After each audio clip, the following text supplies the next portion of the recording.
Okay. Very good evening, everyone.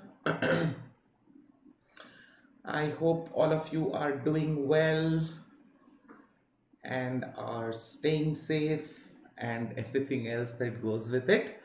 Right.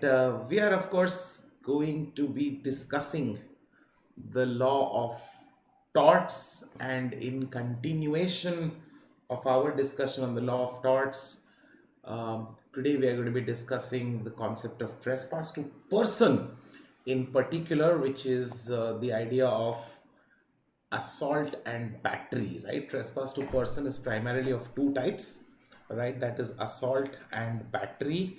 So that's essentially what we are going to be looking at.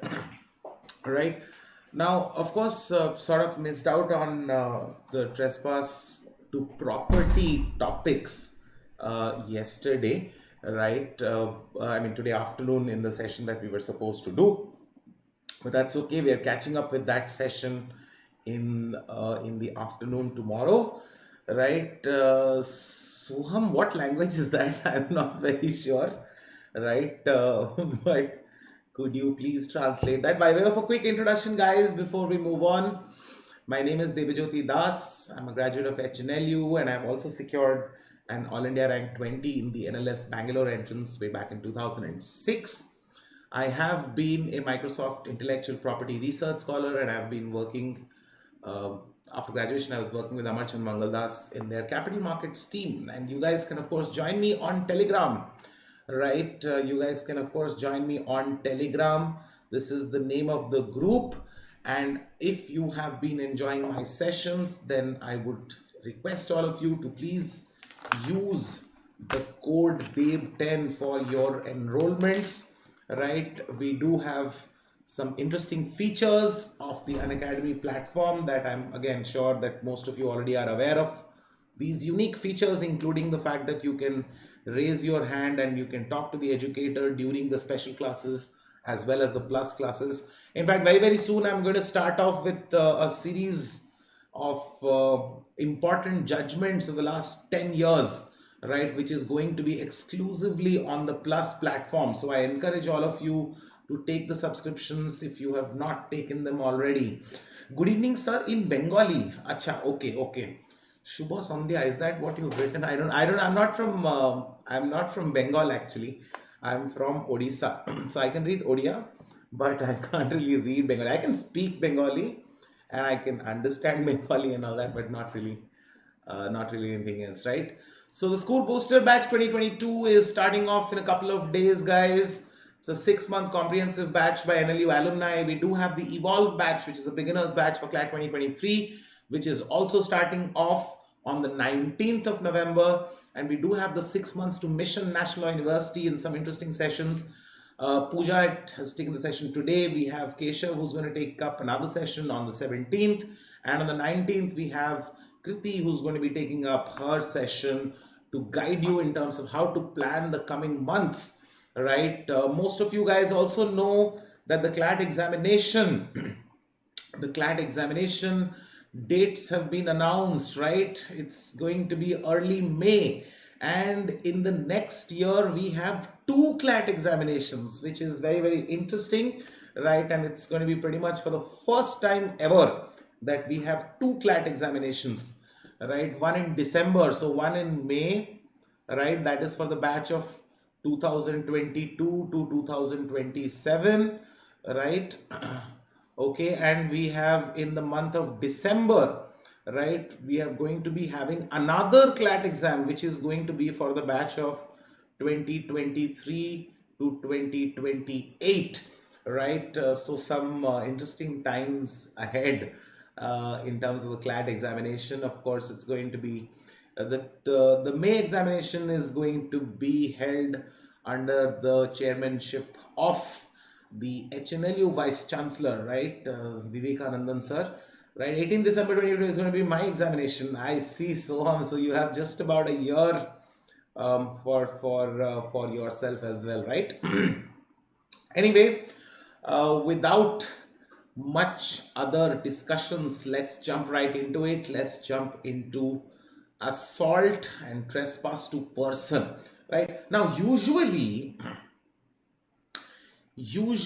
when we hear about trespass,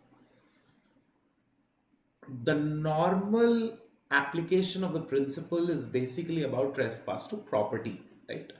Which is any interference, right? Any interference with the exclusive possession of property. That's the usual meaning of how we apply trespass and so on. However, when it comes to trespass to person, we have again two types of concepts that we should be understanding. One is assault and the other is battery. And in most situations you will see कि battery होने से थोड़ा पहले, right, usually battery is preceded by a certain degree of assault, right? पहले assault होता है, फिर battery होता है, so on. So let's see what is the concept of assault in the first place. Assault is basically that there must be a threat, okay? That is, the defendant who is causing the assault or who is doing the assault must be threatening another person. So it could be by way of oral threat, right? कुछ बोल के threaten कर रहा है. It could be by gestures, right? It can be oral, it can be by gestures, right? It can be, अब writing में तो क्या ही होगा, but it can, theoretically everything is possible as long as there is a threat, right? For example, if I'm simply pointing a gun at you and I don't really say anything, I'm not really saying anything, but I'm holding a sword and I'm pointing it at you, or I'm simply holding a gun and I'm pointing it at your face or anything like that, it, of course, even without any conversation, it is understood. सामने वाले को बात समझ में आ जाएगी कि क्या कहना चाहता है, right? The threat must be perceived by the plaintiff. So this is an important aspect because of which sometimes it can happen that even without assault, battery is happening, right? Why? Because sometimes what can happen is, even if I am threatening you, let's say I'm standing on a rooftop and I'm holding a sniper rifle or whatever and I'm taking aim and I'm going to shoot you, okay? But बहुत दूर मैं कहीं खड़ा हूँ and you have no information that I am going to shoot you or anything like that. You don't see me holding the gun and so many other things. Are you really perceiving that threat? You're not even aware of a threat in that situation. If you are not even aware of the threat, तो assault कभी भी नहीं हो सकता, right? Assault is basically you are threatened by my actions or by my words or gestures or whatever it is. If you don't feel the threat, if you don't know about the threat, if that it doesn't even exist according to you, then there cannot be, right? Then there cannot be any liability for me. So the threat must be perceived by the plaintiff. And the third condition, now before I explain the third condition, there is something you guys must understand. The usual concept, let's say if this is condition number 1, this is condition number 2, and this is condition number 3. Usually only condition number 1 and 2 are enough. Whenever we look at the principle of assault, historically, if you look at the CLAT examination, most of the times क्या होता है, ये condition number 1 and condition number 2, ये दो condition के हिसाब से it is already assault. Sometimes, particularly CLAT examination, because they can modify the principle, right? They don't have to stick to the exact principle of the law. They don't even have to stick to actual law. वो opposite भी principle दे सकते हैं, right? For instance, it had happened in CLAT 2019. I know it was a different pattern, but still, CLAT 2019 में हुआ था that there was a whole question on kidnapping, right? I'll just give you an example. There was a whole question on kidnapping, and kidnapping का जो principle है under the IPC, right? Kidnapping का जो law है under the IPC, same as IPC, पूरा same thing दिया हुआ था, okay? जो IPC में principle दिया हुआ है, question paper में भी पूरा वही principle दिया हुआ था. But in the end, they said this is not kidnapping. Last में they added this word, not. Whoever takes away without the consent of the parent or the guardian any child below the age of 18, if it is a boy, below the age of 18 if it is a girl, and below the age of 16 if it is a boy, ये वो पूरा दिया जो IPC में दिया हुआ है, exact same thing. अब IPC में दिया हुआ है this is kidnapping. In CLAT 2019, they gave the exact IPC principle and they said this is not kidnapping, right? So it is possible that the examination actually gives you a principle which is completely different from real law, right? Which is directly contradictory, right? Opposite of the real law.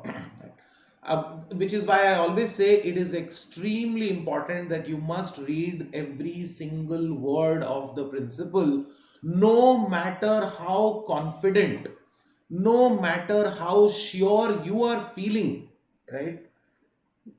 कि ये मेरा तो, मुझे तो ये principle पता है, मुझे तो, मैंने तो देव सर से discuss भी किया है, and so on. See, what I will be telling you is what the real law is, but ultimately the CLAT committee might give you something which is completely different.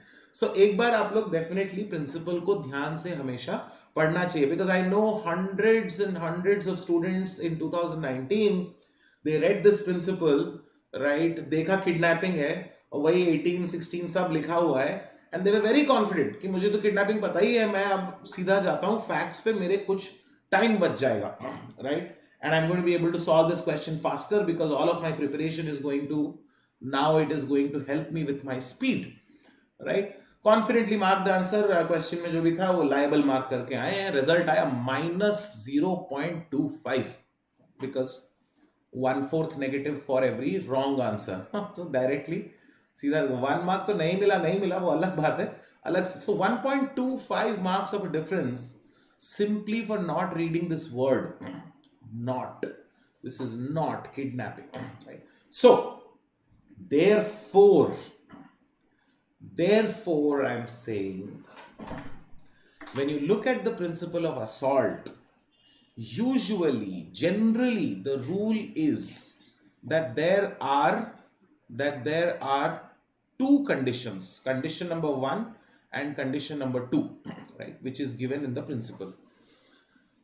But sometimes what can happen is that this third principle, right, sometimes this third condition rather is also given in the question paper.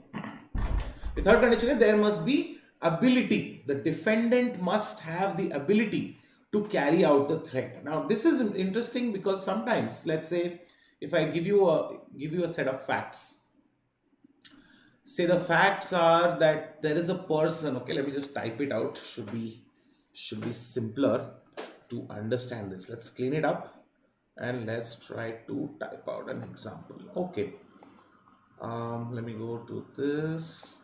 Okay, example. Okay, sorry, let me go to the new slide. Okay, example is, let's say there is a person A who is standing on a railway platform. Person B is inside a moving train, right? A, while continuing to stand on the platform, right, starts threatening B with a sword. Okay. Starts threatening B with a sword. Now if you look at the conditions, again try to try to understand the conditions here. Let's go back to the conditions. There must be a threat. Okay, there must be a threat. So when A is threatening B with a sword, okay, threatening B with a sword, is there a threat? Yes. Is the threat being perceived by the plaintiff? Yes, उसको दिख रहा है कि sword है, ये जो भी है. Now the question is there any ability? Is there any ability to carry out the threat when we are talking about, when we are talking about a moving train? जब हम एक moving train की बात कर रहे हैं and B is inside that moving train, is there any ability to carry out the threat? And here you will see obviously there is the ability is missing. अलग से दिलवाले दुल्हनिया ले जाएंगे या चेन्नई एक्सप्रेस और ये सब हमें याद नहीं करना है, right? No, you can catch a train also. When we say moving train, we assume that the train is in a reasonable speed and so on, and you can't really run and catch a train or get inside a moving train. And so. I know it happens, but a बहुत slow speed है कुछ है तब जाके हो सकता है. Usually, what we will assume is कि moving train है तो फिर the threat cannot be carried out, right? The threat cannot be carried out. So if the principle includes this condition number 3, तब हमारा आंसर चेंज हो जाएगा, right? We will say this is not assault. अगर सिर्फ condition number 1 and 2 दिया हुआ है, then it is still assault because threat है और सामने वाले को threat तो पता चल ही रहा है. So there is already assault, right? The liability exists. But if the principle given to you includes condition number 3, right? And that's something that you have to be careful about when you're reading the principle. If the principle includes condition number 3, then the liability for assault will not exist, right? Then the liability for assault will not exist, right? Clear? Any questions? Soham, do you have any questions?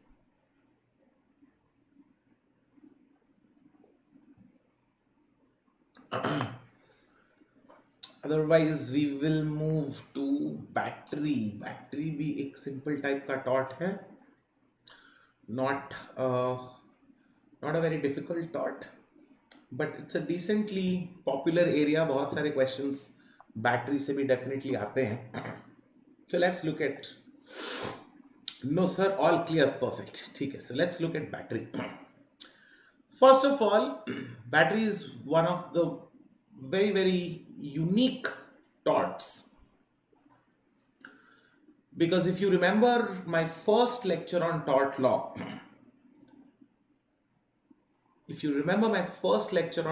also, you know that the main difference, the first difference between a tort and a crime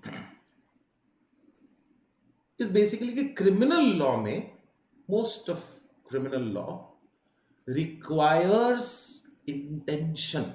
Intention is something which is required under criminal law.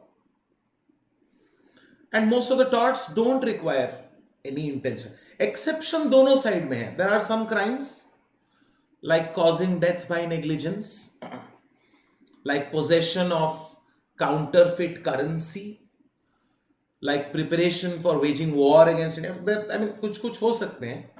There are crimes जहां पर intention नहीं चाहिए. But most crimes, robbery, dacoity, extortion, rape, murder, criminal conspiracy, right? Criminal trespass, all of these crimes, most of these crimes, of course, require a certain degree of intention. Similarly, most torts में हम अलग से intention नहीं ढूंढते, right? Trespass. अब trespass to property अगर हम देखेंगे, if somebody unlawfully enters into my property, अब चाहे उसका intention था नहीं था, it doesn't matter, it's going to be trespass. If a person is driving negligently, right? If a person is driving negligently in the middle of the road and causes an accident and so on, of course,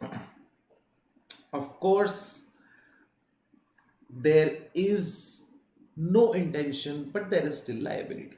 Battery is one of those rare torts, right? Battery is one of those rare torts जहां पर intention is an essential requirement, right? Intention is an essential requirement. Intentional use of force, basically the tort का definition ही क्या है battery का?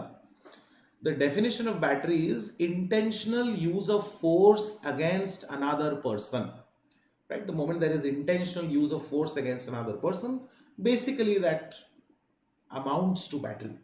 Okay, now this use of force can be direct use of force and it can be indirect use of force. If there is direct use of force, it's a very simple question, और इतना simple question CLAT में आता भी नहीं है, but just to give you an example, right? A slaps B, काफी simple type का ही है. A slaps B, A pushes B, A hits B with a stick, A shoots B. ये सारे, इसमें से आप कुछ भी देखेंगे, all of this is basically direct use of force against another person, and therefore that direct use of force leads to battery, okay, or liability under battery and so on. Indirect use of force is basically where you get your questions, right? Because indirect use of force में कब battery होगा कब नहीं होगा, there is a little bit of complication. क्या complication है? Basically how I always suggest कि आपको किस तरह से इसको समझना चाहिए. Basically what you should be doing is you should try to connect and see कि जो indirect use of force है, the use of force and the damage, कहीं डैमेज हुआ है, इंजुरी हुआ है, कुछ ना कुछ जो भी है, use of force and the damage, essentially they must be connected by ordinary course of nature. So it should be a natural consequence. It should be a natural consequence कि उस use of force से ये वाला damage हो रहा है. For example, I'll give you many examples, but let's start with very popular example जो CLAT में भी आया है, past year papers में कई बार आया है. And I guess most of you probably heard of this example, but A is about to sit on a chair. Simple popular example. A is about to sit on a chair. While A is about to sit on the chair, B comes and pulls the chair. So A falls down and A gets injured. So now if I ask you what is the use of force in this case, indirect तो है ही, but what is the use of force? यहाँ पे use of force क्या है? Pulling the chair, right? Use of force is pulling the chair, correct? Pulling the chair is the use of force. What is the damage? Person A falls down, right? A falls down, injures himself, whatever, that's the damage. That's the damage and that's the use of force. The question is, while a person is about to sit on a chair and if you pull the chair, is it a natural consequence that the other person will fall down? What do you guys think? Harini is also here. Hi Harini, I think I'm seeing you for the first time. Very good evening to you. How are you doing? Where are you from? And so on also. Yes. Is it a natural consequence? Hoga na? If a person is about to sit on a chair and you pull the chair, of course the person is going to fall down, right? Gravity. Gravity will do the rest of the things, right? Gravity is not going to start performing differently. Gravity is not going to act oppositely. ऐसा कुछ नहीं होगा. It will pull you down to the center of the earth with an acceleration of 9.8 meter per second square, right? That's exactly what's going to happen. You're going to fall down. So it's simple and it's sorted and so on. In a situation, say another example, if A throws a stone at B, A throws a stone at B, The stone misses B. B को लगता नहीं है. And the stone falls in like a water fountain or muddy puddle or whatever, which is right next to person A. Person B. Okay, A throws the stone at B. The stone misses person B, but the stone falls in a puddle or whatever, and water splashes and water hits person B. And that muddy water causes damage. If, let's say, he's wearing white shirt and whatever, has to go for a Amarchand Mangaldas interview, right? Corporate law firm. So obviously he's dressed in smashing formals and all of that. So anyway, gets completely damaged and so on. Now in this case, what's the use of force? Again, the use of force is throwing the stone. Throwing the stone is the use of force. The damage is water splashing. Is it again natural consequence? Yes. If stone falls in water, water will splash. What principle? Science. Are some of you science students also? I'm not sure, but use of force. Indirect. हाँ, indirect तो है ही. Okay, Harini is from Bangalore. Nice, nice. Bengaluru. Which part of Bangalore do you live in? I've always had fond memories of Bangalore. I particularly, out of all the South Indian sambars, I like the Kannadiga sambar most uniquely. It's a little sweetish compared to all the other sambars. So anyway, that's my favorite. Also, Bangalore traffic's crazy though, but I've always had very good time in Bangalore whenever I'm visiting Bangalore. So okay, good. Which part of Bangalore? Anyway, yes. Water will splash, right? Humanities student direct class 9th 10th में भी तो पढ़ाई होगा ये सब. ये तो 11th 12th का एकदम फिजिक्स IIT लेवल का नहीं है. This is, all of you know about the Archimedes Principle, no? The force, buoyancy and all that. That's how ships float on water, right? So the amount of water displaced is going to be equal to the volume. It's going to be equal to the volume of something that has been immersed into the water, right? Volume के हिसाब से होगा. That's why if you fill it up with air and then water will push it upwards and so on.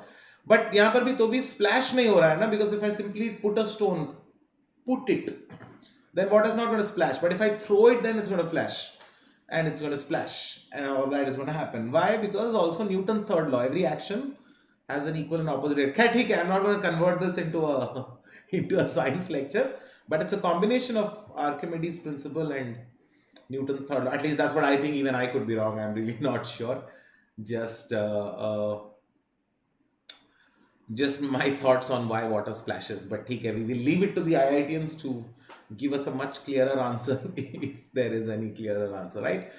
Anyway, it's a natural consequence. चाहे Archimedes की वजह से हो, चाहे Newton की वजह से हो, चाहे nature की वजह से हो, it is ultimately a natural consequence, and therefore again this is battery. But let's look at one more example जिसमें अलग है. For instance, if A and B are two people who are having an argument, okay, let's try this. If A and B are two people who are having an argument, heated argument, okay, like it might come to blows at any moment. Nobody knows. Mamla काफी serious. Very heated argument is going on. In the meanwhile, B starts walking away. अरे मुझे तुमसे बात ही नहीं करनी है. It is completely useless to have a conversation with you and so on. B starts walking away. While B is walking away, A is looking for something to throw at B because A is now really like agitated and A wants to throw something at B. Due to this, another person C who is standing nearby, person C is also having some conflict and has a grudge against B. So person C seizes the moment, realizes the conditions, the circumstances, and while A is looking for something, C picks up a stone and gives it to A. C picks up a stone and gives it to person A. A takes that stone and A throws the stone at B. Stone hits the person, and now if the question is,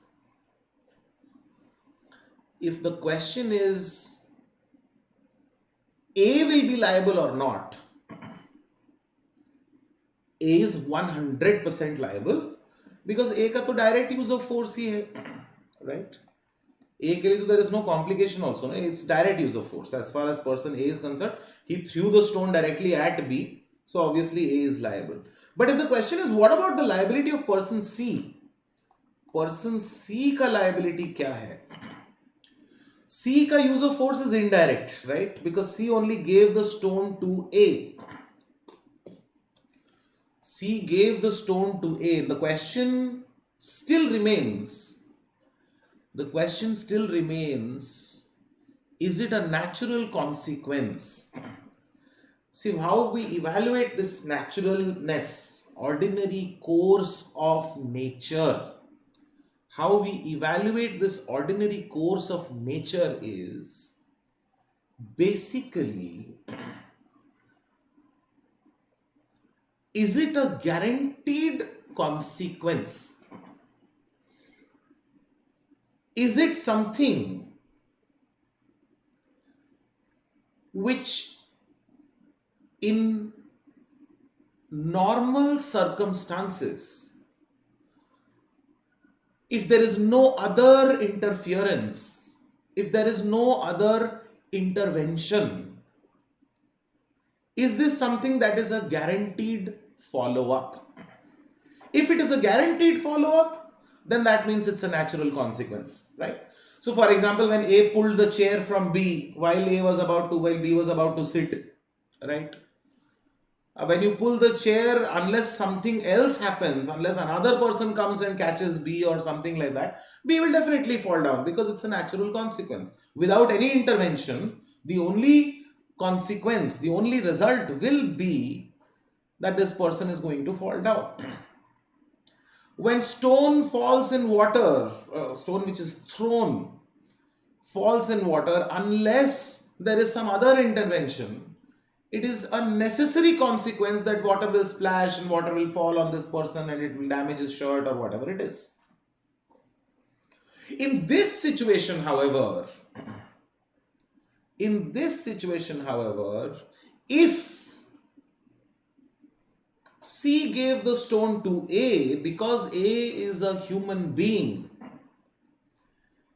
yes, in this case, A threw it. And if the question is it likely? Then the answer is yes, that A will throw. Is it possible that A will throw? Yes. Is it probable that A will throw? Yes. Possible, probable, likely, all of that is fine. But is it guaranteed? Is it necessary that A will throw the stone? Then the answer becomes no. There is no guarantee. There is no guarantee that A will throw the stone, right? Stone might be too big. Finally, when A gets the stone in his hand, he's like, okay, pata nahi bhai, agar sar pe lag gaya, kuch ho gaya, maybe the person will die, starts thinking about risks, you know. Yes, it is very likely because he's already angry, and in that circumstance, it seems very likely that A will throw the stone. But it is still possible that A may not throw the stone. It's not like a science consequence. It's not a natural consequence like gravity or Archimedes Principle or Newton's law. It is a human mind which has to make a decision, right? It's a judgment call that has to happen, right? And in terms of a judgment call, something may happen and something may not happen as well. So, long story, let's cut it short and let's try to come to the conclusion. Is C going to be liable for battery? Is A liable? Yes, uska direct use of force hai. Is C liable? No. C is not liable because it is not ordinary course of nature. It is not ordinary course of nature. It is a possibility, probability, and all of those things, but it is not a natural consequence. So whenever you are looking at indirect use of force, and you will have to look at indirect use of force के questions ही आएंगे, right? Direct use of force का question कभी आता नहीं है. So when you get an indirect use of force question, try to think what the force is. Try to think what is the damage that was suffered. वो तो facts में दिया ही होगा, right? And then what you have to do is see if the two things are connected by natural consequences or not. If natural consequences हैं, right? If they are connected by natural consequence, if it is in the ordinary course of nature that this damage is happening, ordinary course of nature leads to damage, then the defendant is liable. If it does not lead to damage, then the defendant is not liable. Okay, so the whole test is about natural consequences and the connection between the use of force and the damage. The connection between the use of force and the damage, right? Any questions? Assault and battery. Assault and battery, guys. Any questions till now? Otherwise, like I said, in the afternoon, we missed out on the session. My laptop was playing weird games with me, so I really couldn't take the session. So we will take up that session tomorrow, right? We will take up that session tomorrow afternoon, of course. For the time being, that's all, folks. Then if you have no questions, thank you very much. Thank you very, very much. Please do remember to use the code DAVE10, guys. If you're taking up any of the subscriptions, please do remember to subscribe and hit the bell icon so you keep getting your notifications. Have a lovely evening ahead of you, everyone. And I will see you guys tomorrow afternoon as well. Till then, thank you very much. And I'll see you guys.